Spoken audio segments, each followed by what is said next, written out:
গ্যাসের মধ্যে তাওয়া বসিয়ে দিয়েছি। এবার গ্যাসের তাওয়ার মধ্যে দেব হচ্ছে শুকনো লঙ্কা, তারপরে মৌরি দিলাম, 5 ফোড়ন দিলাম, তারপর এটাকে ভাজা ভাজা হয়ে গেছে। এবার একটু সরষা দিয়ে দেবো।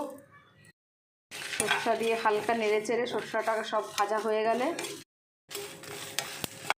একটা পাত্রে ঢেলে নেব। আমি কড়াই বসিয়ে দিই, কড়াইয়ের উপরে জল দিয়ে দিচ্ছি। এবার নুন দিয়ে দেব।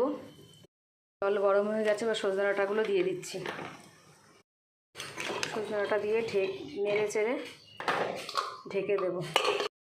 সজনে ডাঁটা সেদ্ধ হয়ে গেছে, লেবুর রস দিয়ে দিলাম। লেবুর রস দিয়ে নেড়ে চেড়ে আবার ঢেকে রাখবো। ভাজা মশলাটা আমি গুঁড়ো করে নিয়েছি। সজনে ডাঁটাটা এবার তুলে নিচ্ছি।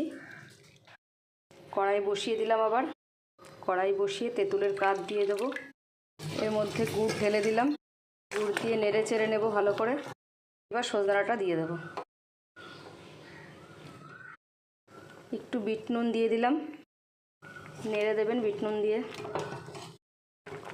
ফুটে গেছে, হয়ে এসছে সজনে ডাঁটার আচার। এবার দিয়ে দিচ্ছি ভাজা মশলা। ভাজা মশলা দিয়ে নাড়াচাড়া করে নামিয়ে দেব। রেডি হয়ে গেছে আমার সজনে ডাঁটার আচার। আপনারাও এরকম করে খাবেন। হ্যাঁ, আর ভিডিওটা ভালো লাগলে লাইক, কমেন্ট, শেয়ার অবশ্যই করবেন।